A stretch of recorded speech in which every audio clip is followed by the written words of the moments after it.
മഹാനായ അബ്ദുല്ലാഹിബിൻ മസ്ഊദ് റളിയല്ലാഹു അൻഹു നബി സല്ലല്ലാഹു അലൈഹി വസല്ലം തങ്ങളോട് ചോദിച്ചു, അയ്യുൽ അമലി അഹബ്ബു ഇലല്ലാഹ്, അല്ലാഹുവിലേക്ക് ഏറ്റവും ഇഷ്ടപ്പെട്ടതായ അമൽ ഏതാണ്? റസൂലുള്ളാഹി സ്വല്ലല്ലാഹു അലൈഹി വസല്ലം തങ്ങൾ പറഞ്ഞു, അസ്സലാത്തു അലാ വഖ്തിഹ, നിസ്കാരം അതാത് സമയങ്ങളിൽ നിർവഹിക്കുക എന്നുള്ളതാണ്. അതിനുശേഷം മാതാപിതാക്കൾ ഗുണം ചെയ്യാനും, അതിനുശേഷം ഏതാണെന്ന് ചോദിച്ചപ്പോൾ അല്ലാഹുവിന്റെ മാർഗത്തിൽ യുദ്ധം ചെയ്യുക എന്നൊക്കെ പറഞ്ഞിട്ടുണ്ട്. അപ്പോ നിസ്കാരം എന്ന് പറയുന്നത് നമ്മുടെ ജീവിതത്തിൽ അതീവ ശ്രദ്ധ പുലർത്തേണ്ട ഒന്നാണ്. അടുക്കളയിലായാലും ജോലിസ്ഥലങ്ങളിലായാലും കല്യാണ വേദികളിലായാലും എവിടെയായാലും നിസ്കാരം അതിൻ്റെ സമയത്ത് ഖളാ ആക്കാതെ നിർവഹിക്കാൻ നാം ശ്രദ്ധ പുലർത്തണം.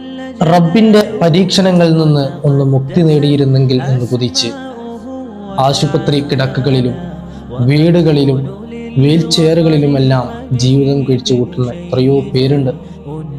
എന്നിരിക്കെ ആരോഗ്യവും സുഖവും സന്തോഷവും റബ്ബ് നമുക്ക് നൽകിയിട്ട് 5 വക്ത് നിസ്കാരം പോലും നമുക്ക് കൃത്യമായി നിർവഹിക്കാൻ കഴിഞ്ഞില്ലെങ്കിൽ നാം എത്ര നന്ദി കെട്ടവരാണ്. നിസ്കരിക്കുന്നത് കൊണ്ട് നമുക്ക് തന്നെയാണ് നേട്ടം എന്നിരിക്കെ നാം അതിൽ എന്തിന് അശ്രദ്ധ പുലർത്തണം? അതുകൊണ്ട് ഇന്നു മുതൽ ഇൻഷാ അല്ലാഹ് നമ്മുടെ നിസ്കാരങ്ങൾ ഖളാ ആക്കാതെ നിർവഹിക്കുമെന്നുള്ള ഒരു ദൃഢനിശ്ചയം വെക്കുക. റബ്ബ് ഇരുലോകത്തും വിജയിക്കുന്നവരിൽ നമ്മെ ഉൾപ്പെടുത്തട്ടെ. ആമീൻ യാ റബ്ബൽ ആലമീൻ.